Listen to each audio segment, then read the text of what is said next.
الحمد لله رب العالمين والصلاة والسلام على نبينا محمد وعلى آله وصحبه أجمعين ثم أما بعد اللهم علمنا بما ينفعنا وانفعنا وارفعنا بما علمتنا وزدنا علما يا رب العالمين يا حي يا قيوم برحمتك أستغيث أصلح لي شأني كله ولا تكلني إلى نفسي طرفة عين الحمد لله এটা আল্লাহ সুবহানাহু ওয়া তাআলার একটি অশেষ রহমত আমাদের উপর, এটা একটা ব্লেসিং আমাদের উপর যে তিনি আমাদেরকে তৌফিক দিয়েছেন এমন একটা দিনে এমন একটা মাজলিসে বসার। এখানে আমাদের আসলে কোনো স্পেশাল কোনো কোয়ালিটি নেই যে আমরা এরকম একটা গ্যাদারিং এরকম একটা সিটিং আমরা ডিজার্ভ করি, বাট আল্লাহ সুবহানাহু ওয়া তাআলা আমাদেরকে ভালোবাসেন এবং সেই জন্য তিনি আমাদেরকে এই তৌফিকটা দিয়েছেন। এবং আজকে আমরা এমন একটা দিনে আছি, নিশ্চয়ই আমাদের এই সমাজে, আমাদের এই দেশে, আমাদের এই শহরে এই সময় এরকম অনেকেই এমন কাজ করতে যাচ্ছেন এবং সেই কাজের দিকে তারা আগাচ্ছেন যে কাজটা করে তারা মনে করছেন যে তারা আল্লাহর সন্তুষ্টি লাভ করবেন এবং তারা সেই বিশ্বাসে সে কাজটা করছেন যে তারা আল্লাহর সন্তুষ্টি লাভ করবেন, তারা রাসূলুল্লাহ সাল্লাল্লাহু আলাইহি সাল্লামের ভালোবাসা এক্সপ্রেস করবেন এটা দিয়ে। কিন্তু আসলে বিষয়টা তেমন না। যেমন রাসূলুল্লাহ সাল্লাল্লাহু আলাইহি ওয়াসাল্লাম যেভাবে হাদিসে বলেছেন যে আমরা যদি এমন কোনো কাজ করি যেটা রাসূলুল্লাহ সাল্লাল্লাহু আলাইহি ওয়াসাল্লাম শিখিয়ে যাননি, যেটা ওনার শিখানো সুন্নাহর মধ্যে ইনক্লুডেড না, ফাহুয়া রাদ্দুন, সেটা বাতিল হয়ে যাবে। তো এটা আল্লাহ অনেক বড় নিয়ামত। আমরা এটা অনেক সময় বুঝি, অনেক সময় এটা আমরা বুঝি না, কিন্তু এটা আল্লাহর অনেক বড় একটা নিয়ামত যে আল্লাহ আমাদেরকে এই তৌফিকটা দিয়েছেন যে আমরা তাদের অন্তর্ভুক্ত হইনি। ইনস্টেড আল্লাহ আমাদেরকে সঠিক বুঝটা দিয়েছেন, সঠিক সুন্নাহ বুঝার তৌফিক দান করেছেন এবং আল্লাহ আমাদেরকে এই সুযোগটা দিয়েছেন যে এরকম একটা মাজলিসে বসে আমরা কোরআন সুন্নাহ থেকে যে অথেন্টিক নলেজটা সেটা আমরা গেইন করতে পারবো, সেটা আমরা অ্যাচিভ করতে পারবো এবং ইনশাআল্লাহ আমরা এটার উপর আমল করতে পারবো। আজকে আমার যে টপিকটা, মানে মেইনলি আমার যে টপিকটা অথবা যে বইটা দিয়ে আজকে আমরা শুরু করছি, বইটির নাম হচ্ছে তাযীমুল ইলম। তাযীমুল ইলম এটাকে বাংলায় এক শব্দে ট্রান্সলেট কীভাবে করে আমি এক্স্যাক্টলি জানি না, বাট আমি আপনাদেরকে তাযীমুল ইলমের মিনিংটা আমি বোঝাচ্ছি। তাযীমুল ইলম বলতে বোঝানো হচ্ছে যে নলেজ, ইলম, এটাকে অনার করা, এটাকে রেসপেক্ট করা, ঠিক আছে, এটাকে গ্লোরিফাই করা, এটাকে বড় করে দেখা নিজের কাছে, এটাকে মূল্যায়ন করা, এটার অর্থই হচ্ছে তাযীমুল ইলম। সো ইলমের মূল্যায়ন, ইলমকে মূল্যায়ন করা, ইলমের ভ্যালিউটা বোঝা, হ্যাঁ, ইলমকে গ্লোরিফাই করা, রেভারিং নলেজ যেটাকে বলা হয় ইংলিশে, ঠিক আছে। এবং এটা একটা খুবই ছোট একটা বই, বাট ছোট জিনিস হলেও আল্লাহ সুবহানাহু ওয়া তাআলা এই বইটাকে ইনশাআল্লাহ বিইذনিল্লাহ অ্যাকসেপ্ট করেছেন আমাদের মুসলিম উম্মার মধ্যে। এবং বইটি লিখেছেন, আপনারা সবাই শেখকে চিনেন, উনি এখনও বেঁচে আছেন এই পৃথিবীতে। এবং আপনারা যদি সৌদিতে যান অনেক সময় দেখবেন যে বারনামে চলছে, কিছু সেমিনার্স চলছে নলেজের, মসজিদ নববীতে।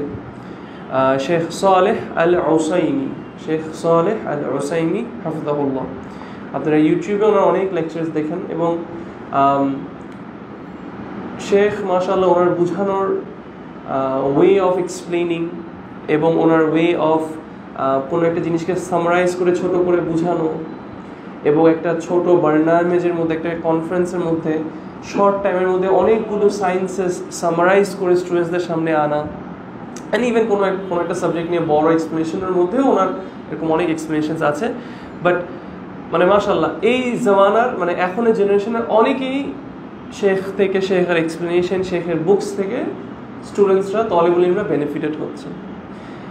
এবং ইন্টারেস্টিংলি ওনার এই বইটা হচ্ছে তাযীমুল ইলম। এবং যদি আপনাদের সবাইকে, যারা যারা শেখ সালেহ আল উসাইমিকে চিনেন, যদি বলা হয় যে মানে একটা জিনিস দিয়ে ওনাকে একটু ডিসক্রাইব করেন তো ওনার পার্সোনালিটি অথবা ওনার বৈশিষ্ট্য, সবাই এটা একমত হবে যে শেখের দার্স দেখলে, শেখের কথা বলার স্টাইল দেখলে, শেখের অনেক সময় ছাত্রদেরকে শাসন করা দেখলে খুব স্পষ্টভাবে বোঝা যায় যে শেখ ইলমকে তাযীম করে, শেখ ইলমের মূল্যায়ন করেন, অনেক বেশি মূল্যায়ন করেন। হাত্তা রিসেন্টলি একটা ভিডিও দেখছিলাম যে ওনার সামনে কোনো একজন স্টুডেন্ট, কোনো একজন তলিবুল ইলম পা মেলে বসেছিল, উনি ওনার পড়ার মাঝখানে থামায় তাকে ডাক দিয়ে বলেছেন যে তোমার পা সোজা করো, এটা ইলমের মজলিস, এখানে তুমি হেনতেনভাবে বসতে পারবো না। আরেকটা ভিডিওতে দেখা যাচ্ছে যে উনি ওনার কোনো একজন স্টুডেন্ট ওনার সামনে মানে পিঠ দেখায় অথবা মনে করেন দেওয়ালের সাথে হেলান দিয়ে ওই দিকে ফিরে, মানে ওনার অপোজিট দিকে ফিরে বসে বসে কথা শুনছেন। উনি সেটাকে শাসন করে এটাকে ঠিক করে দিলেন, বললেন যে না, এভাবে তুমি বসতে পারবে না। আরও আপনার ইউটিউবে হতে পারে দেখবেন যে উনি পড়াচ্ছেন এবং হঠাৎ করে সাইডে কোনো একটা আওয়াজ হলো। তো সাধারণত আমাদের কি হয়, ধরেন আমি পড়াচ্ছি, এখানে দরজায় যদি একটা আওয়াজ হয়নি, আপনারা যে অলরেডি বলছি একজন তাকায় ফেলছে, হ্যাঁ সাধারণত মানুষ এরকম তাকায়। তো শেখ এরকম মসজিদে উনি পড়াচ্ছেন, একটা আওয়াজ হয়েছে, স্টুডেন্টের মনে একটু তাকাইছে, উনি সাথে সাথে বলছে যে ইলম ওইখানে না, ইলম এখানে। যাদের ওইটা শোনার ইচ্ছা, মানে এভাবে করে উনি একদম খুব মানে কঠিনভাবে উনি শাসন করেছেন। সো ওনার কথাবার্তা, ওনার ওয়ে অফ টিচিং সব কিছু দেখে এমনিতেই ওনার কাজে কর্মে এটা এক্সপ্রেস হয় যে উনি ইলমে তাযীম করেন, ইলমকে উনি রেসপেক্ট করেন, ভেনারেট করেন।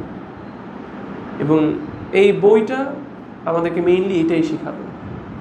যে কোনো বই যখন আমরা পড়তে চাই, একটা হচ্ছে আপনি পড়ার জন্য পড়লেন, একটা হচ্ছে আপনি এমনি শোনার জন্য শুনলেন, আরেকটা হচ্ছে আপনি বুঝার জন্য বইটা পড়ছেন, বুঝার জন্য বইটা শেখার চেষ্টা করছেন।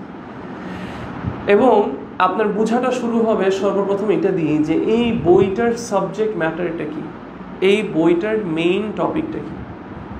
অনেকে আছে অনেক বই পড়ে ফেলে, কিন্তু তাকে যদি বলা হয় যে আমাকে সোজা ভাষায় বলেন তো এই বইটাতে মেইন মেসেজটা আমাদেরকে কি দিতে চাচ্ছে, বলতে পারবে না। ঘোড়ায় পেঁচায় অনেক কথা হতে পারে বলবে, কিন্তু এটা বলতে পারবে না যে আসলে বইটার মেইন মেসেজটা কি, লেখক কোন পয়েন্টটা স্টাবলিশ করতে চাচ্ছে। অতএব আমরা যখনই কোনো বই পড়বো না কেন, আমাদের জন্য it is very important to understand, এটা খুবই জরুরি আমাদের জন্য বোঝা যে আসলে বইটার টপিকটা কি, আসলে এই বইটা পড়ে হোয়াট ইজ দ্য আউটকাম। আমি এই বইটা পড়ার আগে আমার মধ্যে কি ছিল না, এবং বইটা পড়ার পরে আমার মধ্যে কি আসবে। এটা ফিজিক্যাল আশা মিন করাচ্ছি না, মানে নলেজের দিক দিয়ে আমি কি অ্যাচিভ করব। This is very important. আমি আগে থেকে বলে দিই, আমি বইয়ের নামও বলে দিয়েছি, বইয়ের লেখকও আমি কে বলে দিলাম। সো আমি দার্সের মধ্যে যা বলবো এটা হচ্ছে এই বইয়ে লেখা এবং এই লেখকের কথা। কোনো কারণে আমার এই কথাগুলো শুনে মনে করবেন না যে আমি হতে পারে এই কথাগুলোকে 100% অ্যাচিভ করে ফেলছি। কোনো কারণে একবারের জন্য মনে করবেন না এগুলো আমার কথা, অতএব আমি মনে হয় এই সবগুলো কথা 100-100 আমল করে ফেলছি।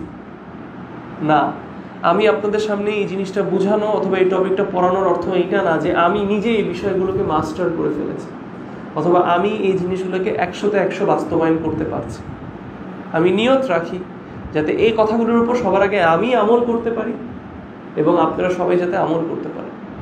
কারণ ইলম অর্জনের একটা মেইন লক্ষ্য হচ্ছে, একটা মেইন গোল হচ্ছে টু অ্যাক্ট আপন ইট, এটার উপর আমল করা।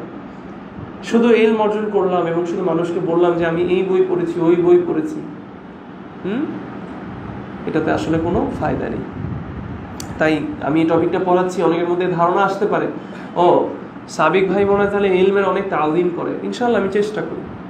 এখানে অনেকগুলো পয়েন্ট আসবে, মনে হবে ও সাবিক ভাই মানে এই সবগুলো পয়েন্ট করে। ইনশাল্লাহ আমি চেষ্টা করি, আমিও মানুষ আপনিও মানুষ, আমি অনেক কিছুতে পারি, অনেক কিছু পারি না।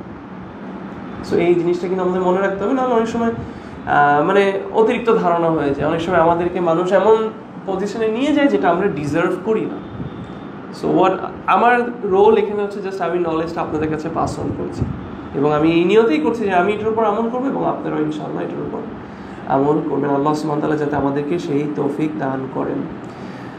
সো আমি বইয়ের প্রত্যেক লাইন ধরে আমি পড়াবো না, বাট আমি প্রত্যেকটা চ্যাপ্টারের আমি মোর অর লেস সামারি দিয়ে যাবো। আমি ইম্পর্টেন্ট পয়েন্টসগুলো বলে যাবো, কথাগুলো বলে যাবো। মাঝে মাঝে আমি হতে পারে 1-2 লাইন আমি কোট করবো because of its importance, but আমরা এটাকে সামারাইজ রাখার চেষ্টা করবো। সেকেন্ডলি, আজকের মধ্যে আমি ডেফিনেটলি বইটা শেষ করবো না। আমি এই বইটার 2টা পয়েন্ট অথবা 3টা পয়েন্ট কভার করবো, বাট আমাদের প্ল্যান হচ্ছে ইনশাআল্লাহ বিদিনিল্লাহ ইন দ্য লং রান সাপ্তাহিকভাবে আমরা এই দার্সটা কন্টিনিউ করবো এবং 1 মাসের মধ্যে আমরা চেষ্টা, মানে কয়েক সপ্তাহ, 3-4 সপ্তাহের মধ্যে আমরা চেষ্টা করবো যাতে আমরা এই বইটা ইনশাআল্লাহ বিদিনিল্লাহ অ্যাটলিস্ট শুরুর জন্য আমরা যাতে শেষ করতে পারি। তাহলে আপনারা আমার কাছে এটা পড়ার পরে কি আপনাদের জন্য শেষ এই বইয়ের পড়া? না, কখনোই না। আপনারা আমার কাছে পড়ে আপনারা একটা পার্সপেক্টিভ পাচ্ছেন, আপনারা একটা বেনিফিট পাচ্ছেন। ইনশাআল্লাহ বিদিনিল্লাহ আপনারা এটা অন্য কোনো শেখের কাছে পড়বেন, আমার থেকে আরও নলেজেবল কারোর কাছে পড়বেন, এবং তার কাছে পড়ার থেকে আপনি আরও কিছু পার্সপেক্টিভ পাবেন, আরও অ্যাডিশনাল ইনফরমেশন পাবেন। শেখ সালেহ আল ওসাইমির শাহ আপনি দেখবেন, ওনার এক্সপ্লেনেশন থেকে আপনি আরও বেনিফিট হবেন। সোজা কথায় একটা বই কখনো একবার পড়েই শেষ করা যায় না, একটা বই আমাদের বারবার পড়তে হবে। যখন আমরা মেইন সাবজেক্ট ম্যাটারটা বুঝে যাব, তখন আমরা বারবার যখন পড়বো, এক একবার এক এক শেখের কাছে আমরা সেটার বেনিফিটস পাবো। যেমন আমি যদি রিসেন্ট একটা এক্সাম্পল দিই, 3টি মূলনীতি যে বইটা, আমি এটা অসংখ্য শেখের সার পড়েছি, অসংখ্য শেখের কাছে নিজে পড়েছি। তো প্রতিবারই যখন ওই বইটার বিষয় আসে এবং নতুন কোনো শেখের সার আমার সামনে আসে, আমার মনে হয় ইনশাআল্লাহ মোরাললেস সেম জিনিসই হবে। কিন্তু তারপরেও প্রতিবার আমার এই ধারণাটা ভুল হয়। আমি যখনই এই বইয়ের পৃষ্ঠা উল্টাই অথবা লেকচারটা শোনা শুরু করি, আমি দেখি যে এই শেখ আবারও নতুন করে কোনো একটা নতুন পার্সপেক্টিভ অ্যাড করেছে। অতএব আমরা এখানে যদি 20 জন থাকি, আমার থেকে যদি এই বইটা আপনারা পড়ে যান, আপনাদের 20 জনের পার্সপেক্টিভের মধ্যে কিন্তু কিছু না কিছু নতুন একটু অ্যাডিশন হবেই। কারণ সবার জীবনের এক্সপিরিয়েন্সেস ডিফারেন্ট, সবার জীবনের নলেজ সিক করার জার্নিটা ডিফারেন্ট, সবার জীবনে রিসোর্সের অ্যাক্সেসটা ডিফারেন্ট। আমি আপনাকে যেটা পড়াচ্ছি সেটা আমার রিসোর্সের উপর, মানে আমার রিসোর্সের উপর বেস করে আমি পড়াচ্ছি। আমার কাছে সব হাদিস পৌঁছায় নেই, আমার কাছে সব আয়াতের তাফসীর হতে পারে, আমি এখনো দেখিনি। সো আবার আপনার কাছে হতে পারে একটা পৌঁছেছে যেটা আমার কাছে পৌঁছায়নি, আমার কাছে একটা পৌঁছেছে যেটা আপনার কাছে পৌঁছায়নি। So this is the beauty of studying a book with different scholars. এটাই হচ্ছে সৌন্দর্য, যে একটা টপিক আমরা বিভিন্ন ওস্তাদদের কাছে বারবার বারবার পড়বো। নাহলে আমি খুব অবাক হই, আজকের দিন পর্যন্ত মসজিদে নববীতে কিতাবুত তাওহীদ পড়ানো হয়, সালাসাতুল উসুল পড়ানো হয়, এমনকি যে শেখ অলরেডি আগে 4-5 বার পড়ায় ফেলছে, ওই শেখই এখনো আবার পড়াচ্ছে। কেন? ওই শেখের এক্সপ্লেনেশনই যদি আপনি দ্বিতীয়বার শুনেন, আপনি নতুন কিছু পাবেন। শেখ আব্দুর রাজ্জাক আল বাদার হাফিজাহুল্লাহ, ওনার কিতাবুত তাওহীদের সার আগে আছে, 50-60টা লেকচারে আছে, কিন্তু এই গত রামাদানে উনি আবার কিতাবুত তাওহীদ এক্সপ্লেন করেছেন, 45 or 46 লেকচারস। সুবহানাল্লাহ। এবং ডেফিনেটলি এখানে কিছু না কিছু নতুন আছে। এটাই হচ্ছে ইলমের সৌন্দর্য, এটাই হচ্ছে ইলমের মজা। এবং একটা ফায়দা আপনাদেরকে এটার সাথে অ্যাড করি, জান্নাতের একটা মজা কি? জান্নাতের একটা মজা হচ্ছে কোনো কিছু শেষ নাই, তাই না? জান্নাতের একটা মজা হচ্ছে কোনো কিছু শেষ নেই। দুনিয়ার একটা ব্যাড সাইড অথবা একটা দুর্বলতা কি অথবা উইকনেস কি? যে সব কিছুর একটা শেষ আছে। আপনার বিরিয়ানি যতই ভালো লাগুক না কেন, আপনার কোনো একটা খাওয়া যতই পছন্দ হোক না কেন, আপনি এটা আনলিমিটেড অ্যামাউন্ট অফ টাইমস খেতে পারবেন না। আপনার পছন্দের বিরিয়ানিটাও যদি আমি আপনাকে 10 প্লেট দিই, আপনি 2 প্লেট খাওয়ার পরে আপনার বমি আসবে। কিন্তু জান্নাতের মজাটা কি? আপনার প্রত্যেকটা খাওয়া প্রতিবার নতুন স্বাদ নিয়ে আসবে, প্রতিবার এটার মজাটা আরও বাড়বে, এটার স্বাদটা আরও বাড়বে। এই দুনিয়াতে এরকম একটা জান্নাত আছে, সেটা কি জানেন? সেটা হচ্ছে ইলম। কেউ বলতে পারবে না এই পৃথিবীতে যে আমার জন্য ইলম শেষ হয়ে গিয়েছে, আমি পড়তে পড়তে আমার জন্য ইলমের দরজা জানালা আর খোলার কোনো দরজা জানালা নেই, কেউ এটা বলতে পারবে না। অতএব আমাদের তলিবুল ইলমদের জন্য যারা আলেম ওলেমারা আছে, আপনি খেয়াল করবেন তারা দুনিয়ার দিকে অনেক জিনিসে সুখী হতে পারেন না, অথবা অনেক জিনিসে আমাদের যুক্তিতে তারা সুখী না, কিন্তু তারপরে তাদের মনে যে সুখ সেটা বড় বড় কোটিপতিদের মনেও নাই। হাত্তা সালাফদের কথা কি, যে যদি তারা জানতো, বড় লোকরা রাজা বাদশাহরা যদি জানতো যে আমাদের মধ্যে কি সুখ, তাহলে তারা তলোয়ার দিয়ে আমাদের সাথে লড়াই করে আমাদের সুখ নিয়ে যেত। কি এই সুখটা? ইলম। আপনি যখন একটা নতুন জিনিস পড়বেন, ইমান মানে উইথ ইমান অ্যান্ড ইখলাস আল্লাহর জন্য, আপনি অনেক ঘাটার পরে যখন ফাইনালি জিনিসটা আপনি বুঝবেন, এই কয়েক সেকেন্ডের যে একটা সুখ, একটা মজা, একটা টেস্ট আপনি ফিল করবেন, এটা আমি আপনাদেরকে ভাষায় অথবা কোনো কিছু দিয়ে হাতে ধরায় বুঝাইতে পারবো না। এটার জন্য আপনার তলিবুল ইলমি হতে হবে, এটার জন্য আপনার ইলম অর্জনে নিজেকে ব্যস্ত করতে হবে, তখনই আপনি এটা এক্সপিরিয়েন্স করতে পারবেন। সো এটা হচ্ছে ইলমের একটা মজা। অ্যান্ড এগেন আমি যেটা বললাম, এই যে প্রত্যেকটা ক্লাসের একটা ফায়দা আছে না, যেমন আমি আজকে আপনাদের এই ক্লাসের জন্য আমি একটা প্রিপারেশন নিয়ে আসছি। এই আমার এই যে কথাটা যে আমি এখন বললাম, এটা কিন্তু আমার প্রিপারেশনের মধ্যে ছিল না, আমার নোটসের মধ্যেও নেই, কিন্তু এটা হচ্ছে আমার এক্সপিরিয়েন্স থেকে একটা কথা বলা। তো এটা একটা উদাহরণ। এরকম ডিফারেন্ট বইয়ে, ডিফারেন্ট শেখের, ডিফারেন্ট ওস্তাদের এক্সপ্লেনেশন আপনি বিভিন্ন ফাওয়ায়েদ পাবেন। যেটা আপনাকে সুখী করবে, আপনাকে দুনিয়ায় জান্নাতের একটা স্বাদ দিবে। আল্লাহ যাতে আমাদেরকে তৌফিক দান করে সেই সেই সেই স্বাদটাকে টেস্ট করার। আমিন। সো মুআল্লিফ রাহিমাহুল্লাহ তিনি প্রথমে শুরু করেছেন আলহামদুলিল্লাহ, মানে উনি হামদালা দিয়ে শুরু করেছেন, তারপর উনি শাহাদা পাঠ করলেন এবং তিনি নর্মাল যেরকম ইন্ট্রোডাকশন বিভিন্ন বই আমরা দেখি সেখানে তিনি সেভাবে করে সেটা দিলেন এবং তিনি উইটনেস বেয়ার করলেন যে রাসূলুল্লাহ সাল্লাল্লাহু আলাইহি ওয়াসাল্লাম is the slave and messenger of Allah. তারপর তিনি বলছেন, মানে মেইন পয়েন্টগুলোতে আমি যাচ্ছি, তিনি তার ইন্ট্রোডাকশনে, এখনও তিনি বইয়ের মেইন জায়গায় ঢুকেনি, তিনি ওনার ইন্ট্রোডাকশনটা বলছেন। সো আমি এখন যেটা বলছি সেটা হচ্ছে তাযীমুল ইলম বইয়ের ইন্ট্রোডাকশন। সেখানে শেখ সালেহ আল উসাইমি হাফিজাহুল্লাহ তিনি বলছেন যে রাসূলুল্লাহ সাল্লাল্লাহু আলাইহি ওয়াসাল্লাম উনি আমাদের কাছে আল্লাহর মেসেজ কনভে করেছেন এবং ডেলিভার করেছেন, এবং উনি আমাদের কাছে যে মেসেজটা ডেলিভার করেছে সেটা কি? সেটা হচ্ছে ইলম। এবং এই ইলমটা তিনি আমাদের উপর পাস অন করে ওনার উপর যে আমানা ছিল, যে ট্রাস্টটা ছিল, তিনি সেটাকে ফুলফিল করেছেন এবং তিনি আমাদের জন্য ম্যাটার্স বিষয়কে আমাদের কাছে স্পষ্ট করেছেন, ক্লিয়ার করেছেন। সুবহানাল্লাহ। এবং ওনার এই কর্মটা দিয়ে, এই কাজটা দিয়ে, রাসূলুল্লাহ সাল্লাল্লাহু আলাইহি ওয়াসাল্লাম ইলম ছড়িয়ে দিয়ে উম্মার মধ্যে তিনি আমাদের জন্য যেসব মিথ্যা ফলস অ্যাকিউজেশনস এবং আর্গুমেন্টস আছে সেগুলোকে ক্ল্যারিফাই করেছেন। অতএব রাসূলুল্লাহ সাল্লাল্লাহু আলাইহি ওয়াসাল্লাম যে ইলম আমাদের জন্য রেখে গিয়েছেন সেই ইলম হচ্ছে কি? সেই ইলম আমাদেরকে মিথ্যা, ভুল ইনফরমেশন এবং শুবহাত, যেসব সন্দেহ জিনিসপত্র আছে সেগুলোকে ডিল করার জন্য হেল্প করেন, সেগুলো আমাদের থেকে রিপেল করেন, সরায় দেন। এবং তিনি রাসূলুল্লাহ সাল্লাল্লাহু আলাইহি ওয়াসাল্লাম একটি লেগেসি রেখে গিয়েছেন of straight and clear path. রাসূলুল্লাহ সাল্লাল্লাহু আলাইহি ওয়াসাল্লামের লেগেসি কি? রাসূলুল্লাহ সাল্লাল্লাহু আলাইহি ওয়াসাল্লামের লেগেসি হচ্ছে একটা ক্লিয়ার এবং স্ট্রেইট পাথ, এবং সেটা হচ্ছে ইসলাম। এবং রাসূলুল্লাহ সাল্লাল্লাহু আলাইহি ওয়াসাল্লাম রেখে গিয়েছেন দ্য নোবেল সুন্নাহ। রাসূলুল্লাহ সাল্লাল্লাহু আলাইহি ওয়াসাল্লামের সুন্নাহ আমাদের মধ্যে আছে। এবং যে এটাকে আগলায় ধরলো, যে এটাকে সিক করলো, যে এটাকে মানে এই ইলম অর্জন করার জন্য নিজেকে ব্যস্ত করলো, সেই হচ্ছে আসল উইনার, সেই হচ্ছে আসলেই লাভবান। আর যে এটাকে কি করলো না, যে এটাকে সিক করলো না, সে আসলে কি? লুজার। এখানে আমি আপনাদের একটা কথা বলি, এখানে আমি যা বলছি সব কথা কিন্তু আমার বইয়ের মধ্যে নেই। কিছু পয়েন্টস বলছি, তার সাথে আমি আরও কিছু অ্যাডস করছি, কিছু পয়েন্টস বলবো, তার সাথে আরও কিছু অ্যাড করবো, ঠিক আছে না?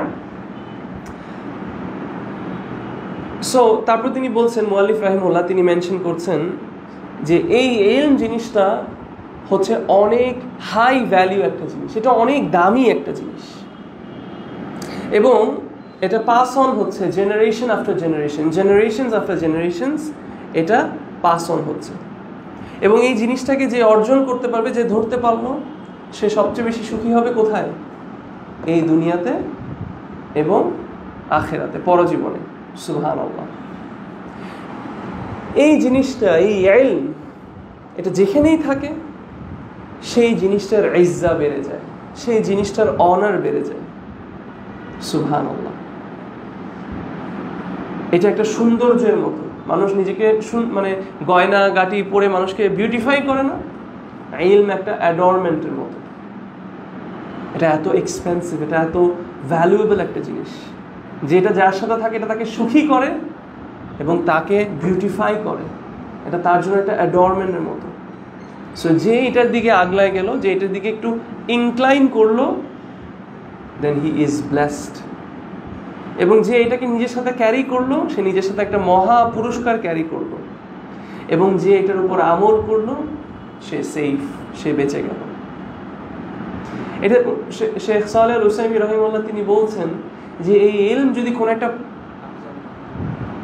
হাফিজাহুল্লাহ নাম শেখ সালেহ আল উসাইমি হাফিজাহুল্লাহ তিনি বলছেন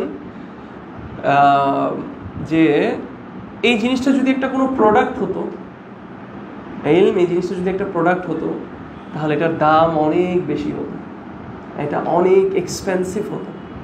এবং এটা যদি এমন কোনো একটা জিনিস হতো যেটা আসমানে অনেক উপরে, তাহলে যারা নোবেল মানুষ, ডিগনিফাইড মানুষ যারা, তারা পথ বের করে ফেলতো উপরে গিয়ে এটাকে নিয়ে আসা। মানুষ চাঁদে চলে যাচ্ছে না, তিনি বলছেন এটা যদি এমন কোনো জিনিস হতো যেটা it's up in the sky, then people would have rise, তারা উপরে গিয়ে এটাকে নিয়ে আসতো। Out of every market place it is the most profitable, and out of every source of pride it is the most honourable. বাজারে অনেক profitable জিনিস আছে, সবচেয়ে যেই জিনিসটা আপনাকে রিয়েল প্রফিট এনে দিতে পারবে, রিয়েল সাকসেস আপনাকে এনে দিতে পারবে, দ্যাট ইজ নলেজ। রাসূলুল্লাহ সাল্লাল্লাহু আলাইহি সাল্লামের রেখে যাওয়া লেগেসি, রাসূলুল্লাহ সাল্লাল্লাহু আলাইহি সাল্লামের রেখে যাওয়া সুন্নাহ। এবং এটা আপনাকে যেভাবে অনারেবল করতে পারবে, ইলম আপনার ইজ্জত যেভাবে রেইজ করতে পারবে, অন্য কোনো কিছু আপনাকে সেভাবে আপনার অনারকে সেভাবে করে রেইজ করতে পারবে না। The eternally happy is the one who spurs himself to seek it. সুখ, মানুষ সবাই সুখী হতে চায়, সবাই আমরা সুখী হতে চাই, বড়লোক গরিব, ডাক্তার ইঞ্জিনিয়ার, সবার জীবনের লক্ষ্য একটা, সে সুখী হতে চায়। কিন্তু কষ্টের বিষয়টা অথবা বাস্তবতাটা হচ্ছে এটা যে কোনো সুখই পার্মানেন্ট না। আপনি যেই সুখের পিছনে দৌড়ান না কেন, সেই সুখ কয়েকদিন পরে আপনাকে ছেড়ে চলে যাবে।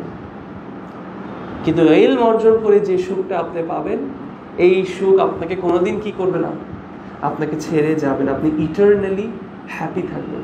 সো যে এটা তলাবে, এটাকে সিক করার জন্য বের হলো, অথবা এটাকে সিক করছে, সিকের বাংলা কি, যে এটাকে অর্জন করার জন্য নিজেকে ব্যস্ত করলো, সে কি হলো, সে ইটারনালি হ্যাপি হলো। তার কাছে টাকা পয়সা না থাকুক, তার কাছে দুনিয়ার ধন সম্পদ না থাকুক, সে তারপরও কি থাকবে, সুখী থাকবে। এবং যে নিজেকে এটা থেকে দূরে রাখলো, যে নিজেকে এটা থেকে ডিস্টেন্স করে ফেললো, অথবা মানুষকে এটা থেকে দূরে রাখে, ব্লক করে মানুষকে, বলা হচ্ছে যে his nose is blocked from the fragrance of knowledge. সে নিজেকে ইলমের ফ্রেগ্রেন্স থেকে, ইলমের সুঘ্রাণ থেকে নিজেকে বঞ্চিত করলো, তার নাক বন্ধ হয়ে গেল। and his neck is sealed with the words, this is a slave who is bereft. মানে তার গন কেস, সোজা কথা, একদম সোজা ভাষায়, এই আল্লাহর বান্দা is bereft, loser, এইটাই তার গলায় সবসময় ঝুলবে, এই কথাটাই ঝুলবে। কারণ সে নিজেকে কি করলো, সে নিজেকে ইলম থেকে বঞ্চিত করলো। সুবহানাল্লাহ। তিনি খুব সুন্দর একটা কোট, মানে একটা ইয়ের মতো, এটা কি বলে, পোয়েমের মতো একটা কথা তিনি মেনশন করেন। তিনি বলছেন যে knowledge enters the heart of every successful one. ইলম প্রত্যেকটা সাকসেসফুল ওয়ানের হার্টে এন্টার করবে, without any doorman or seeking permission, কোনো অনুমতি ছাড়া, কোনো চাবি ছাড়া, কোনো ডোরম্যান ছাড়া। And the bereft repels it due to his failure. এবং যে লুজার, তারা কি করবে, তারা এটাকে ত্যাগ করবে, এবং এটাই হচ্ছে তার ফেইলিয়ার। এবং তিনি বলছেন, O Allah, do not make us wretched by prohibiting us from it. ইয়া আল্লাহ, তুমি আমাদেরকে ধ্বংস করো না, এই ইলম থেকে আমাদেরকে বঞ্চিত করো, আমিন।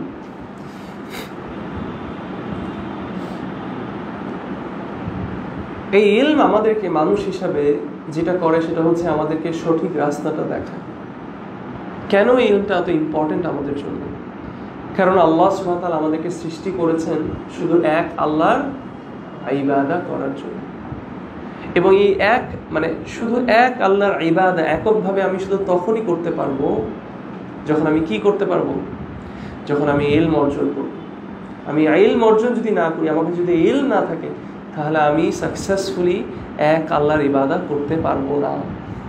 অ্যান্ড ইভেন্চুয়ালি আমি যদি এক আল্লাহর ইবাদত না করি, আমি তাওহীদকে যদি বাস্তবায়ন না করি, অথবা আমি যদি সেই জিনিসগুলো থেকে নিজেকে ডিস্টেন্স না করি যেটা আমাকে আল্লাহর অসন্তুষ্টির দিকে নিয়ে যাবে, তাহলে ইভেন্চুয়ালি এটা আমাকে জাহান্নামের দিকেই ঠেলে দেবে। সুবহানাল্লাহ।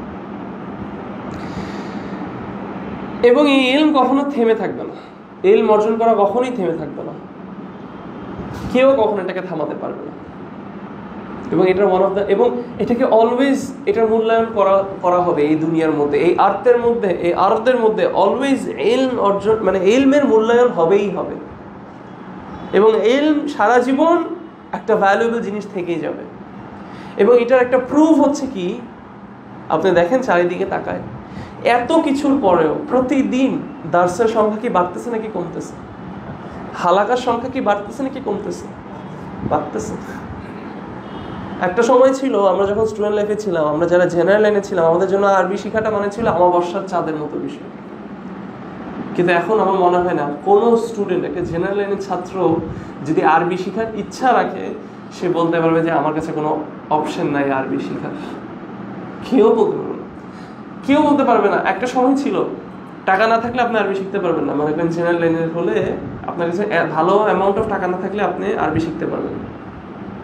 মানে ইম্পসিবল আমি বলছি না, মোস্ট অফ দ্য কেস এটাই সিনারিও ছিল, অন্তত আমার জন্য এই বিষয়টা এমনই ছিল। কিন্তু এখন কেউ বলতে পারবে না যে আমার কাছে টাকা নাই এবং সেই কারণে আমি অ্যারাবিক শিখতে পারছি না। বলতে পারবে? এত ফ্রি কন্টেন্ট ভরা, দার্সের পর দার্স, আকিদা, ফিকহ, হাদিস, আমাদের আলেম ওলামাদের বই, আরবি থেকে ইংলিশ, আরবি থেকে বাংলা, বাংলা ভাষা ইটসেলফ, ইংলিশে বাই ইটসেলফ, রিসোর্সফুল বুকস, দুরুজ, হালাকাত। হ্যাঁ, কোভিডের সময় আরো বেড়ে গেল এটা। আজকে মানুষ দেশে বসে, বাংলাদেশে বসে, শেখ আব্দুর রাজ্জাক আল বাদার, শেখ সালেহ আল উসাইমি হাফিজাহুল্লাহ, হ্যাঁ, শেখ সালেহ আলী শেখ হাফিজাহুল্লাহ, এবং আরো যারা বড় বড় শয়ুখ আছে, অথবা শেখ বিন বাজ, শেখ উসাইমিন, শেখ আলবানী, ওনাদের ফতোয়া, ওনাদের লেকচারস, ওনাদের কথাবার্তা, ওনাদের বই হাতের কাছে। সুবহানাল্লাহ। হার্ড কপি নেই, পিডিএফ আছে, পিডিএফ আছে, চোখে সমস্যা হচ্ছে, প্রিন্ট করা যাচ্ছে। কোনো দিক দিয়ে দরজা বন্ধ না, দরজা শুধু খুলছেই। সুবহানাল্লাহ। এবং এটা হচ্ছে কি, এই বিষয়টা যে ইলমের প্রপাগেশন যে এরকম বেড়েই যাচ্ছে, this is a sign, this is what, এটা হচ্ছে মুমিনদের জন্য অন্তরের শান্তি, একটা হ্যাপিনেস। এবং যারা ইসলামের দুশমন, যারা ইসলামকে ঘৃণা করে, যারা হিপোক্রিটস, যারা কুফার, তাদের জন্য এটা হচ্ছে গলায় কাটা। এত চেষ্টা করে তারা, এত কিছু করে, তারপরও তারা এই প্রপাগেশনকে কি করতে পারছে না, তারা এই প্রপাগেশনকে থামাতে পারছে না। সুবহানাল্লাহ। এই ইলমটা ইম্পর্টেন্স বললাম, এই ইলমের ভ্যালিউ আমরা বোঝার চেষ্টা করলাম। অতএব এখন আমি আপনাদেরকে যেটা বইয়ের নামটা বললাম, এখন আমি আপনাদেরকে মেইন সাবজেক্ট ম্যাটারটা নিয়ে একটু ডিসকাস করবো, যে আসলে এই বইটা কি নিয়ে কথা বলছে। বইয়ের নাম আমি কি বলেছিলাম? তাযীমুল ইলম, না, ইলমের মূল্যায়ন করা। মুআল্লিফ রাহিমাহুল্লাহ তিনি বলছেন যে এই মূল্যবান ইলম, এই ভ্যালুয়েবল নলেজ, এই জিনিসটা, এইটা প্রথমত এটার জায়গা হচ্ছে অন্তর, এবং এটা একটা পয়েন্টে আমরা এটা ডিসকাস করবো। বাট মেইনলি এই ইলম শুধু তার কাছেই যাবে এবং শুধু সেই অর্জন করতে পারবে যে এটাকে মূল্যায়ন করে, যে এটাকে ভ্যালিউ করে। কেউ যদি ইলমের মূল্যায়ন না করে, ইলমের তাযীম না করে, তাহলে তার কাছে ইলম আসবে না। আমি কি বুঝতে পারছি কথাটা? অনেক সময় অনেকে আমাদেরকে প্রশ্ন করে কিভাবে ইলম অর্জন করব, অথবা ইলম অর্জনের রাস্তাগুলো আমার জন্য বন্ধ, দরজাগুলো আমার জন্য বন্ধ। জবাব, উত্তর কি হবে? আপনার জন্য এখন হতে পারে যে এই ইলম অর্জন করার রাস্তাটা বন্ধ, কিন্তু ইলমকে তো মর্যাদা করা আপনার জন্য বন্ধ না। ইলমকে তো আপনি মর্যাদা করতে পারছেন, ইলমকে তো আপনি ভালোবাসতে পারছেন, ইলমকে তো আপনি তাযীম করতে পারছেন, এটাতে তো আপনাকে কেউ বাধা দিচ্ছে না। ওয়াল্লাহিল আযীম, যেই বান্দা, যেই আল্লাহর বান্দা ইলমকে তাযীম করবে, ইলমকে মূল্যায়ন করবে, ইলমকে ভ্যালিউ করবে, তার কাছে ইলম নিশ্চয়ই আসবে।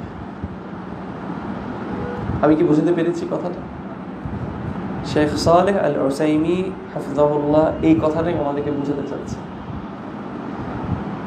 এবং তিনি এটাও বলছেন যে দুঃখের বিষয়টাই হচ্ছে এটা, যে অনেক তলেবুল ইলমদের মধ্যে এখন তুল্লাবুল ইলম, তারা ইলম অর্জন করায় ব্যস্ত, কিন্তু তারা ইলমের তাওযীম করে না। তারা মনে করছে তারা ইলম অর্জন করছে, কিন্তু আসলে প্রকৃত ইলম তাদের কাছে আসবে না। আসলে তারা ইলম থেকে ফায়দা নিতে পারবে না। সুবহানাল্লাহ। ওয়াল্লাহি, আমার নিজের জীবনে এটা দেখা।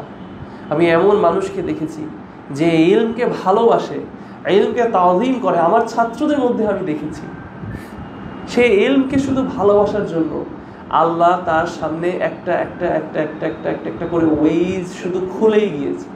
তার জন্য কোনোদিন দরজা বন্ধ হয়নি, দরজা শুধু খুলেছে।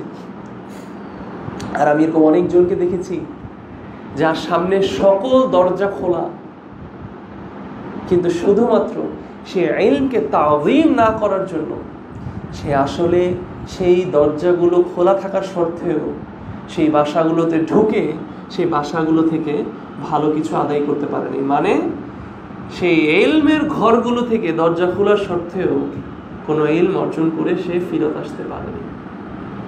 অসংখ্য এরকম দেখা, আরব দেশ থেকে পড়ে আসা, অমুক শহর থেকে পড়ে আসা, অমুক নাম করা জামিয়া থেকে পড়ে আসা, কিন্তু তার মধ্যে আসলেই সেই ইলমের কোনো প্রভাব দেখা যায় না। লিমাযা? কারণটা হচ্ছে ইলমের তাওযীমের অভাব, ইলমের মূল্যায়নের অভাব। এই নীতিটা মনে রাখতে হবে। ইলমের মূল্যায়ন করলেই আপনাকে ইলম দেওয়া হবে। যদি আপনি ইলমের মূল্যায়ন করা না শিখেন, তাহলে আপনি কি করতে পারবেন না? আপনি ইলম অর্জন করতে পারবেন না। এবং দুনিয়ার বেলায় তো এটা অবভিয়াস। আপনি যেই চাকরিকে মূল্যায়ন করেন না, আপনি সেই চাকরিতে বেশি দিন টিকবেন না। হইতে পারে আপনার জায়গাটাতে এখন অন্য কাউকে রাখার মতো কাউকে পাচ্ছে না, সেই জন্য কি করলো?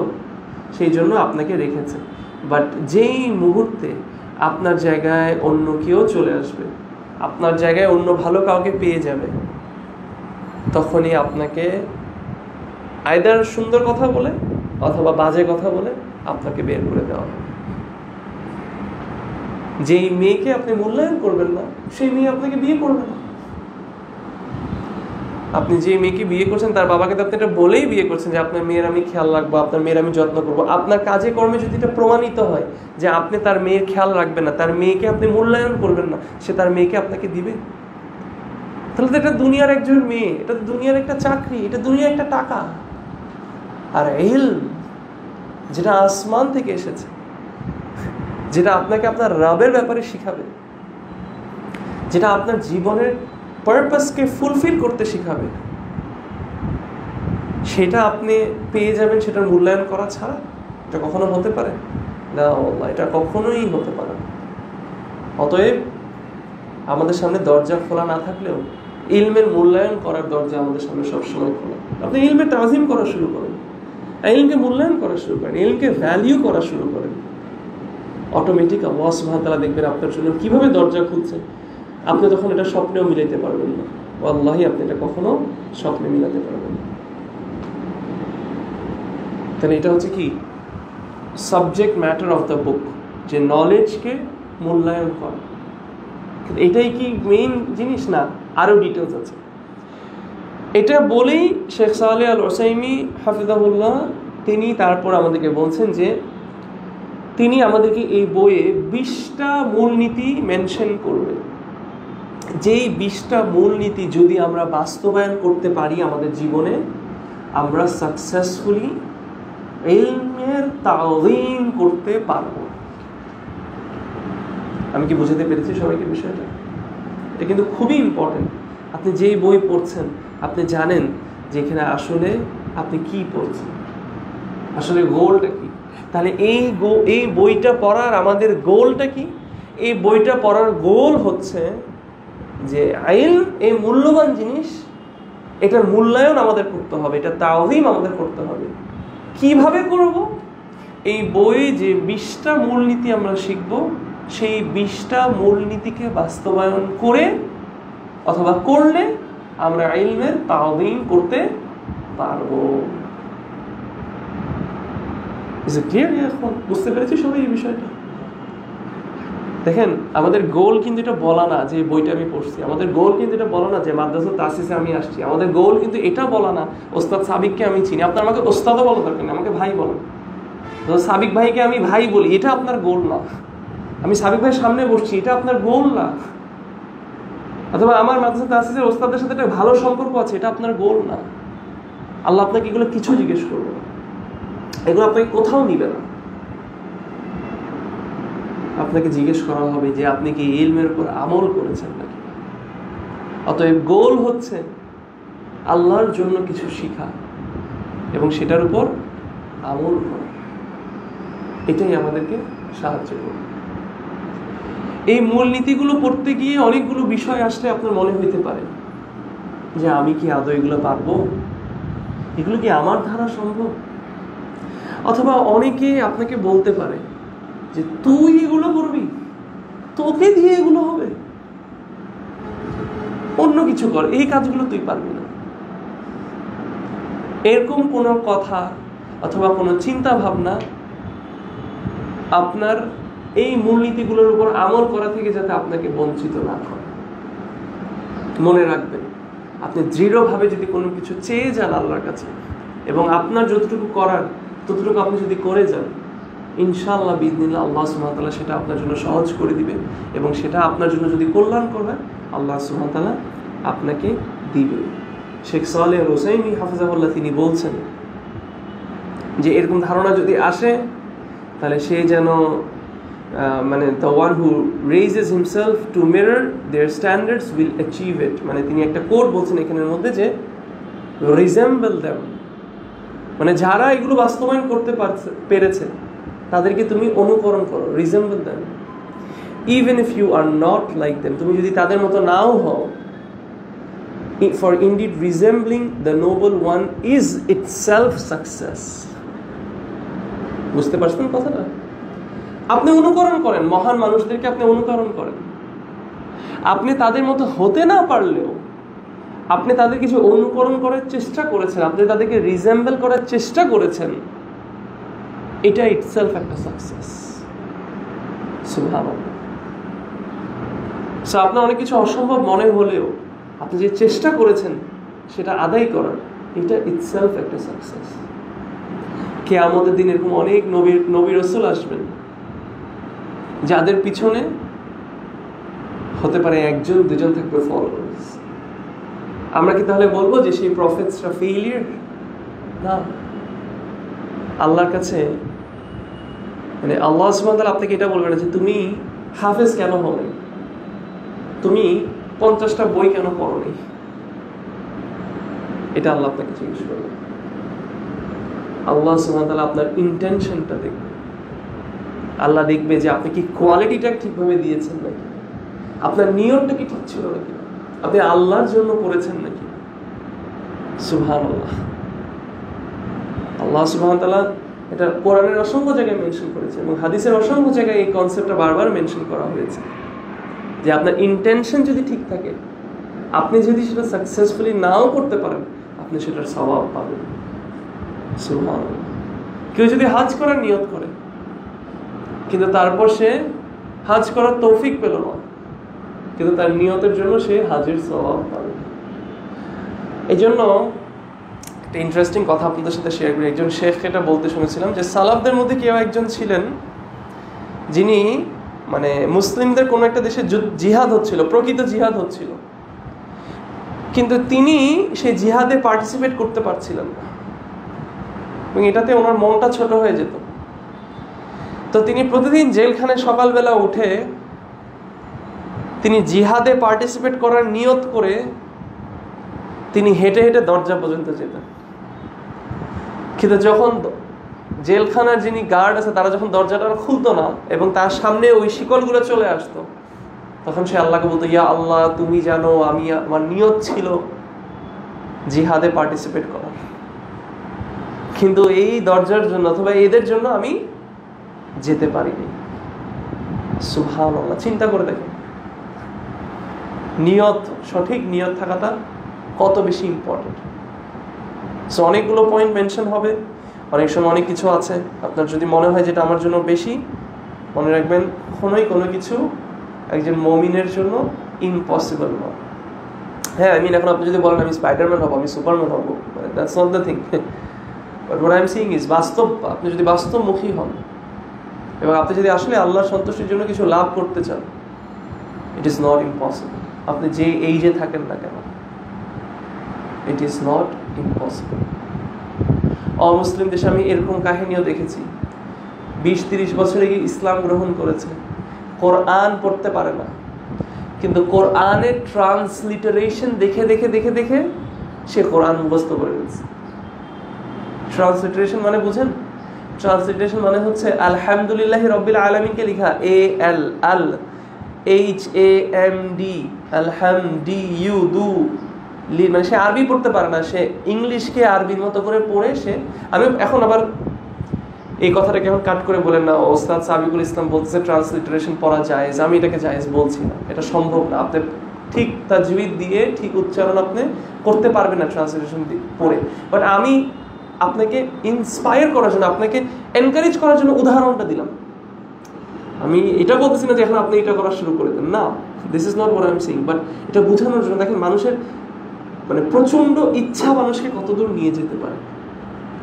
তা আমরা তো কোরআনটাকে পড়তে পারি, তাজউইদটাকে ঠিকভাবে পড়তে পারি, আমরা তো মুসলিম দেশ নাগরিক, জন্ম থেকে মুসলিম, কিন্তু আমরা এখনো দিনে একটা আয়াত মুখস্থ করতে এখনো নিজেদেরকে সেই কমিটমেন্টে কমিটেড করতে পারতেছি। সুবহানাল্লাহ। আল্লাহ সুবহানাহু ওয়া তাআলা যাতে আমাদেরকে তৌফিক দান করেন এই কথাগুলোর উপর আমল করা। অতএব দ্য ফার্স্ট প্রিন্সিপাল, প্রথম প্রিন্সিপালটা আমি আপনাদের সামনে এখন মেনশন করব, এবং সেটা হচ্ছে কি, তিনি বলছেন তাতহীরু উইয়াইল ইলম, purifying the vessel of knowledge. Sheikh মুআল্লিফ হাফিজাহুল্লাহ, আপনারা কনফিউজড হয়ে যান অনেক সময়, রাহিমাহুল্লাহ বললে এমনি কোনো সমস্যা নেই, আমি তো কারো কাছে দোয়া করতেই পারি যে আল্লাহ ওনার উপর রহম করুন। বাট সাধারণত যখন কোনো আলেম মারা যান আমরা রাহিমাহুল্লাহ বলি, এবং বেঁচে থাকলে আমরা বলি হাফিজাহুল্লাহ। তা আমি ভুলে যদি কখনো রাহিমাহুল্লাহ বলে ফেলি, মনে করেন না যে আমি মানে এমন কোনো স্কলারের কথা বলছেন যিনি পৃথিবীতে নেই, তিনি পৃথিবীতে আছেন। অনেক সময় কথা বলতে বলতে ভুলে দোয়া এদিকে দিক হয়েছে। হ্যাঁ বলছি তো, প্রথম পয়েন্টটা হচ্ছে কি, সেই বাটিটাকে পিউরিফাই করা, যেই বাটির মধ্যে ইলমকে ক্যারি করা হয়, সেই বাটিটাকে পরিষ্কার করা। বাটিটা কি সেটা আমরা ডিসকাস করবো, বাট এটাই হচ্ছে প্রথম point, purifying the vessel of knowledge, ইলমের বাটিকে পরিষ্কার করা। তাহলে ইলমের বাটিটা কি? ইলমের বাটি হচ্ছে আমাদের কলব, আমাদের অন্তর।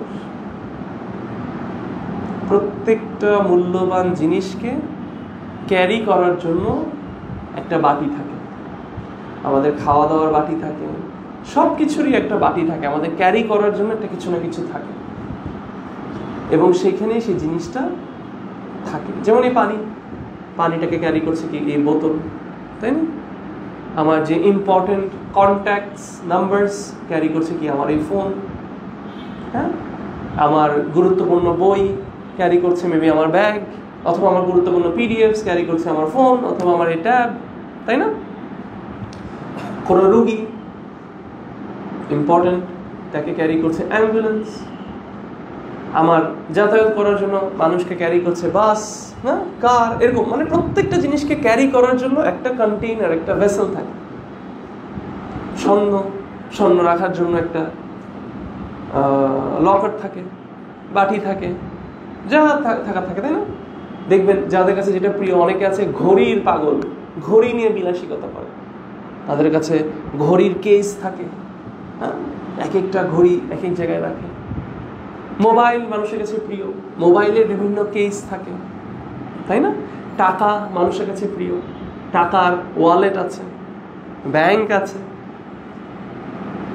এই যতগুলো জিনিস আমি মেনশন করলাম, বউ আমাদের কাছে, আমাদের স্ত্রীরা আমাদের কাছে প্রিয়, আমাদের মা, আমাদের বোন, তাদেরকে প্রোটেক্ট করার জন্য আমাদের ঘর, হ্যাঁ, সিকিউর করছি আমরা আমাদের ঘরটাকে। প্রত্যেকটা মূল্যবান জিনিসকে রাখার জন্য কিছু জায়গা থাকে, এবং এই যা যা বললাম এই সব কিছুর মধ্যে সবচেয়ে মূল্যবান জিনিস আমাদের কাছে আমাদের ইলম, এবং এই ইলমকে রাখার বাটি হচ্ছে আমাদের কাল্ব, আমাদের অন্তর। আমি কি বুঝতে পারছি বিষয়টা? আচ্ছা, তাহলে এখন ওই উদাহরণটাতে আবারও যাই। আমার বাসাটা যদি সুন্দর না হয়, আমার বউ থাকবে?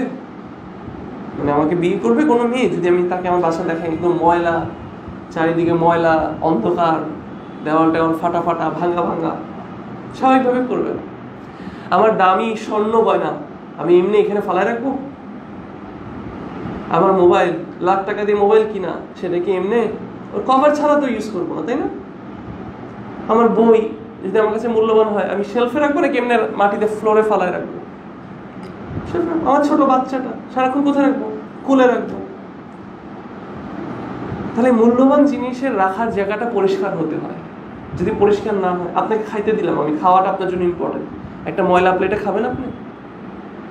পানি খাওয়ার সময় তো গ্লাসের নিচে একটু ময়লা দেখলে তাড়াতাড়ি রান্নাঘরে গিয়ে আগে পানি দিয়ে আমরা খলাই এনে তারপর আমরা সেখানে পানি খাচ্ছি, চা খাচ্ছি, তাই না? চা আমাদের চিটাগংয়ের মানুষের জন্য চা অনেক ইম্পর্টেন্ট। তো চায়ের কাপটা পরিষ্কার হতে হয় সবসময়, তাহলে আমরা চা ঢালবো না। সেম ভাবে আমাদের মনে রাখতে হবে, ইলম ক্যারি করার যে বাটিটা, যেখানে ইলমকে ঢালা হয়, সেই বাটিটা যদি পরিষ্কার না থাকে তাহলে সেই বাটিতে ইলম থাকে না, সেখানে ইলম দেওয়া হয় না। অতএব শেখ সালেহ আল উসাইমি হাফিজাহুল্লাহ তিনি খুব সুন্দর একটা উদাহরণ দিয়েছেন। তিনি বলছেন যে একটা অন্তরের মধ্যে ইলম, এটাকে একটা ল্যাম্পের মতো মনে করে। ল্যাম্পের বাংলা কি? বাতি। হ্যাঁ, এটা একটা বাতির মতো মনে করে। এবং বাতি থেকে কি হয়, মানে বাতির চারিদিকে, ল্যাম্পের চারিদিকে একটা গ্লাস থাকে না? ওই যে আমি বলি, আপনারা এখন ফিলামেন্ট, এগুলোকে ফিলামেন্ট বাল্ব বলে। আপনারা দেখছেন অনেক সময় এখন একটু লোকাল হোটেলে গিয়ে দেখবেন ওভেনের ভিতরে একটা লাল লাইট থাকে, লাইটের ভিতরে একটা এরকম তার থাকে, একটা ছোট তার। ওই মেটালটা মেটালটা আসলে অনেক হিট আপ হয়ে গ্লো করে, ওই গ্লোটা ইটসেলফ ইজ আ লাইট, তাই না? আচ্ছা, মেটালটা তো গ্লো করতেছে, কিন্তু মেটালটার চারিদিকে যে গ্লাসটা থাকে, সেই গ্লাসটা যত বেশি পরিষ্কার থাকে, লাইটটা তত বেশি কি হয়? স্প্রেড হয়, তাই না? সেই গ্লাসের উপর যদি বালি পড়ে, কাদা পড়ে, ময়লা পড়ে, অনেক সময় দেখবেন কোনো বিল্ডিংয়ে যদি রঙের কাজ হয়, কোনো বাসায় আপনার কোনো ঘরের কোনো রুমে যদি রঙের কাজ হয়, রং মিস্ত্রিরা দেওয়াল রং করতে গেলে ব্রাশ থেকে ফোঁটাগুলো অনেক সময় লাইটের উপর গিয়ে পড়ে। তখন সেই লাইটগুলো কিন্তু, লাইটের আলোটা সুন্দর করে আসে না। আসে? আসে না। তাহলে আপনার অন্তরটাকে এরকম একটা বাল্বের মতো চিন্তা করেন, অন্তরের আলোটাকে ইলমের মতো চিন্তা করেন। এবং অন্তরটা যদি ময়লা হয়, তাহলে মনে করবেন ওই লাইটের উপরে ময়লা, ধুলাবালি পড়েছে। এই বাল্বের উপর যদি ধুলাবালি থাকে, তাহলে কি ভিতর থেকে যে ইলমের আলোটা, ওটা সুন্দর করে বের হইতে পারবে, ছড়াইতে পারবে? কিন্তু এখন অন্তরের ধুলাবালিটা কি? শেখ সালেহ আল উসাইমি হাফিজাহুল্লাহ তিনি বলছেন এটা মূলত দুইটা জিনিস। আচ্ছা, এখন আমি টাইম হিসেবে মনে করছিলাম অনেকগুলো কভার করবো, এখন প্রথম পয়েন্টে অনেকটুকু হচ্ছে, বাট খায়ার ইনশাআল্লাহ, benefit is in every discussion, ঠিক আছে? আমরা এটা নিয়ে চিন্তা না করি, ডেডলাইন নিয়ে আমরা ব্যস্ত না হয়ে যাই, ঠিক আছে ইনশাআল্লাহ। তো এই জিনিসটা কি তাহলে, ময়লাটা কি? শেখ সালেহ আল উসাইমি তিনি বলছেন, এবং আমাদের এটা পরিষ্কার করতে হবে। তো মেইনলি কি পরিষ্কার করবো, কি দুইটা ময়লা পরিষ্কার করবো? তিনি বলছেন আমাদের অন্তরকে দুইটা জিনিস থেকে পরিষ্কার করতে হবে, শুবহাত এবং শাহাওয়াত। এই দুই ময়লা থেকে আমাদেরকে আমাদের অন্তর পরিষ্কার করতে হবে। কি কি? শুবহাত এবং শাহাওয়াত।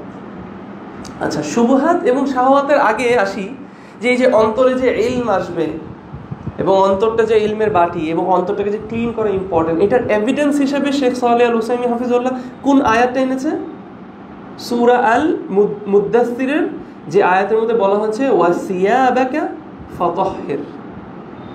সিয়াব, মুফাসসিরগণদের মধ্যে অনেকেই আছেন যারা সিয়াব বলতে এখানে বুঝিয়েছেন কাপড়, এবং মুফাসসিরদের মধ্যে এরকম অনেকেই আছেন যারা সিয়াব বলতে বুঝিয়েছেন অন্তর, কালব। ফাসিয়াবাকা ফাতাহহির। আল্লাহ সুবহানাহু ওয়া তাআলা রাসূলুল্লাহ সাল্লাল্লাহু আলাইহি ওয়াসাল্লামকে দাওয়াত দেওয়ার আগে অর্ডার করছেন যে তোমার সিয়াবকে তুমি পিউরিফাই করো। সো সিয়াবকে যদি আমরা হার্ট বলি, আল্লাহ সুবহানাহু ওয়া তাআলা রাসূলুল্লাহ সাল্লাল্লাহু আলাইহি ওয়াসাল্লামকে বলছেন তুমি দাওয়ায় আগানোর আগে পিউরিফাই ইওর হার্ট, এবং দাওয়ার একটা শর্ত হচ্ছে কি? ইলম। তোমার অন্তরকে পিউরিফাই করো, because this is the place যেখানে ইলম থাকে, and then you spread it to people. তুমি এটার দিকে মানুষকে ডাকো। তাহলে আমাদের এই অন্তরকে পরিষ্কার করতে হবে মূলত কি থেকে? দুইটা জিনিস থেকে। সেগুলো কি কি? প্রথমটা হচ্ছে শুবহাত, দ্বিতীয়টা হচ্ছে শাহাওয়াত। শুবহাত মানে কি? শুবহাত এটার অর্থ হচ্ছে ডাউটফুল ম্যাটার্স, বাট আর একটু বুঝাই বল। শুবহাত হচ্ছে সেই জিনিসগুলো যেটা হকের মতো দেখতে, কিন্তু এটা হক না। আমি কি বুঝাতে পারছি বিষয়টা? যারা ওই যে ইয়েতে পড়ছেন না গ্রামারে, শিবুল জুমলা খাবার, জার ও মাজরুর শিবুল জুমলা খাবার। শিবুল জুমলা কেন বলা? কারণ এটা জুমলা না, বাট এটা জুমলাকে রিজেম্বল করে। ওই দিক থেকে কিন্তু শব্দটা আসে, শুবহাত, ঠিক আছে? শিন বা হা, শিবুল জুমলা খাবার, ওখানে শিবু না। তো শুবহাত হচ্ছে সেই জিনিসগুলো দেখতে হকের মতো, কিন্তু এটা আসলে হক না।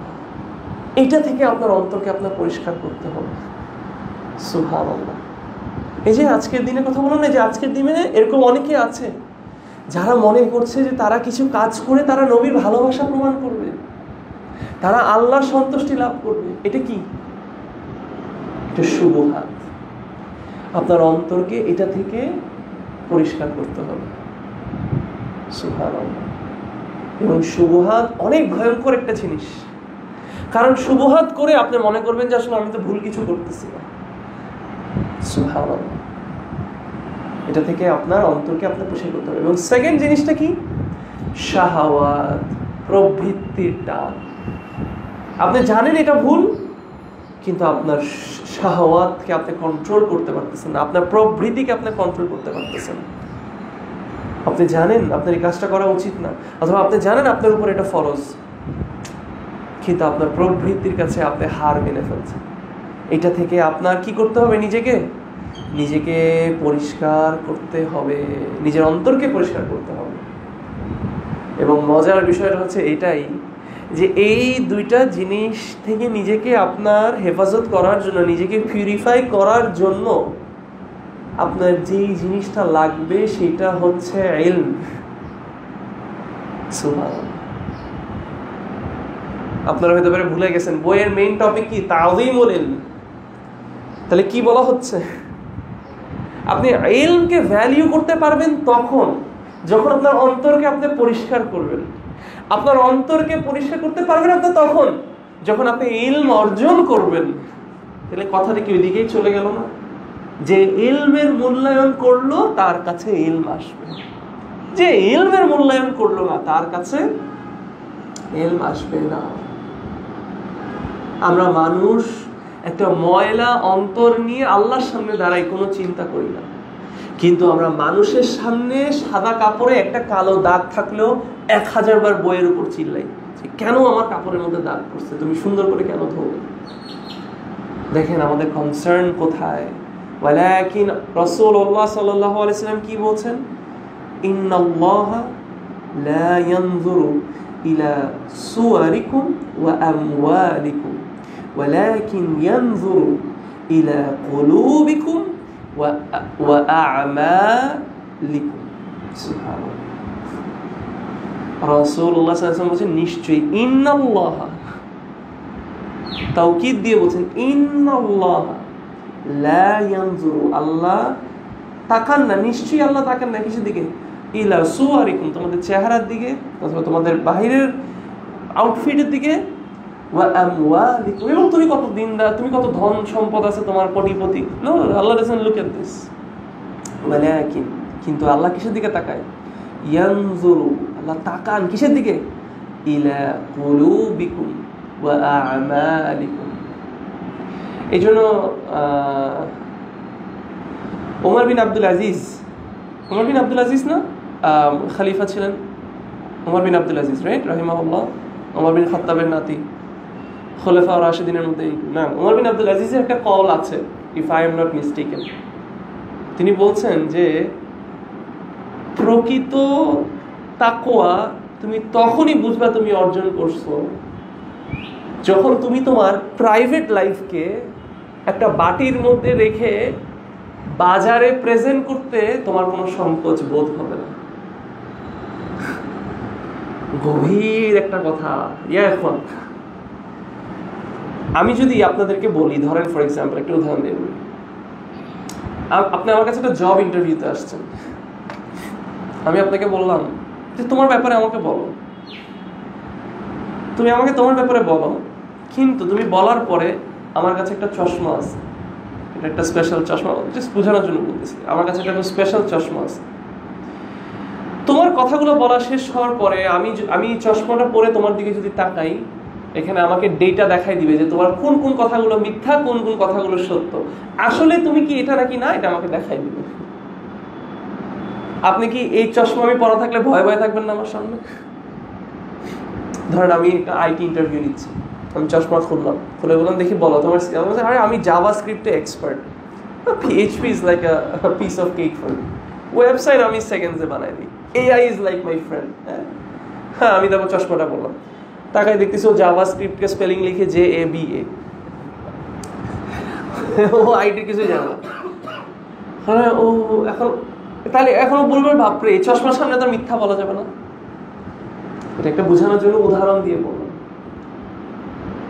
আমরা আমাদের জীবনটাকে যদি এভাবে গড়ে তুলতে পারি যে আমার private life is exactly how it is in my মানে আমি পাবলিকে যেরকম প্রাইভেটে শুভ, আমি পাবলিকে যদি দেখা যায় আমি আল্লাহর অনেক ভয় পাই, আমি একা থাকলে আমি আল্লাহকে সেভাবে করে ভয় পাই, এই দুটো যদি মিলে বুঝবেন যে আপনি কি ইউ হ্যাভ, মানে আপনি তাকওয়া বাস্তবায়ন করতে পারছেন। আর এই দুটো যদি না মিলে তাহলে কিন্তু ভাই ভয়ঙ্কর বিষয়। কারণ একটা হাদিসে বলা হচ্ছে কিয়ামতের দিন এরকম অনেক মানুষের আমল ধোঁয়ার মতো মানে একদম ধোঁয়ার মতো ডিসঅ্যাপিয়ার করবে। কেন? বিকজ তারা অন্ধকার, মানে একা যখন ছিল তারা আল্লাহর সীমা লঙ্ঘন করতে কোনো চিন্তা করেনি। তার মানে তারা মানুষের সামনে আল্লাহর সীমা লঙ্ঘন করেনি মানুষকে দেখানোর জন্য, আল্লাহর জন্য। বুঝেন বিষয়টা। আমরা কাপড় ঠিক করা নিয়ে ব্যস্ত, বিকজ মানুষ তো চোখে শুধু কাপড়টা দেখে, কিন্তু আল্লাহ ডিরেক্ট কিসের দিকে, হাদিসে কি বলছে, এটা কিন্তু হাদিসটারই ব্যাখ্যা। হাদিসে কি বলছে, আল্লাহ তোমার কাপড়ের দিকে তাকাই না, তোমার চেহারার দিকে তাকাই না, তোমার টাকা পয়সা ব্যাংক অ্যাকাউন্টের দিকে তাকাই না, Allah directly looks at your heart, তোমার অন্তরের দিকে তাকায়। তাহলে আমাদের কি চিন্তা করা উচিত না, আমরা একটা ময়লা কাল্ব নিয়ে আল্লাহর সামনে দাঁড়াচ্ছি। মানুষকে তো আমি সুন্দর গুত্রা পরে দেখাই দিলাম, সুন্দর জুব্বা পরে দেখাই দিলাম, একটু আরবি ফাঁকে ফাঁকে বলে, ইংলিশ একটু ফাঁকে ফাঁকে বলে, আমার মানে স্মার্টনেস আমি মানুষকে দেখাই দিলাম, কিন্তু আল্লাহর কাছে কি জবাব দিব, সেটার জন্য কি আমরা প্রস্তুত হতে হবে? আল্লাহর কাছে আপনি এটা থেকে ছাড় পাবেন না। অতএব আমাদের নিজেদেরকে ব্যস্ত করা উচিত কি করার জন্য, আমাদের আমলকে সুন্দর করার, আমাদের কালবকে বিউটিফাই করার জন্য। আমলের সাথে আমল তো করবোই অফকোর্স, এবং আল্লাহ সুবহানাহু ওয়া তাআলা আমলের দিকেও তাকান। আবার দেখেন, আবার এই কথা থেকে আবার আরেক দল কথা বলবে যে ও আল্লাহ তো কালবের দিকে তাকান, আমার কালব অনেক ক্লিন, আমি সালাহ পড়তেছি না কিন্তু আমার ঈমান like bro you have no idea. হ্যাঁ, না, that's not how it works. রাসূলুল্লাহ সাল্লাল্লাহু আলাইহি ওয়াসাল্লাম একটা হাদিসে বলছেন যে আমাদের শরীরে একটা মাংসের দলা আছে, এটা ঠিক থাকলে সব ঠিক, এটা ঠিক না থাকলে সব গোল্লায়। সেটা কি? সেটা হচ্ছে কাল্ব। তাহলে আপনার কাল্ব কি পরিষ্কার নাকি না, এটা আপনার আমলেই বোঝা যাবে। তাহলে আপনার আমি আপনার কাল্বের দিকে তাকাইতে পারবো না, কিন্তু আমি আপনার আমলের দিকে তাকাইতে পারবো। তাহলে আপনার আমলই বলে দিবে কাল্বের অবস্থা কি। আর আল্লাহ সুবহানাহু ওয়া তাআলা ডিরেক্ট কাল্ব এবং আমল দুটোটাই আল্লাহ সুবহানাহু ওয়া তাআলা দেখেন, এবং ওটার দিকে আল্লাহ তাকান। সো অতএব আমাদের মনোযোগ দিতে হবে আমাদের হার্টকে পিউরিফাই করার জন্য। সুবহানাল্লাহ। না,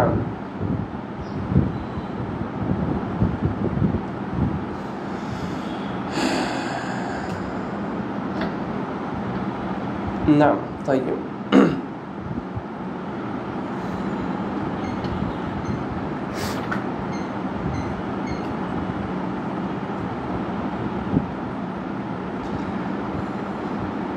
সাহাল ইবনে আব্দুল্লাহ রাহিমাহুল্লাহ একজন সালাফ, তিনি কি বলছেন? তিনি বলছেন হারামুন আলা কলবিন আন ইয়াদখুলাহুন নূর ওয়া ফীহি শাইউন মিম্মা ইয়াকরাহুল্লাহু আযজা ওয়া জাল্লা।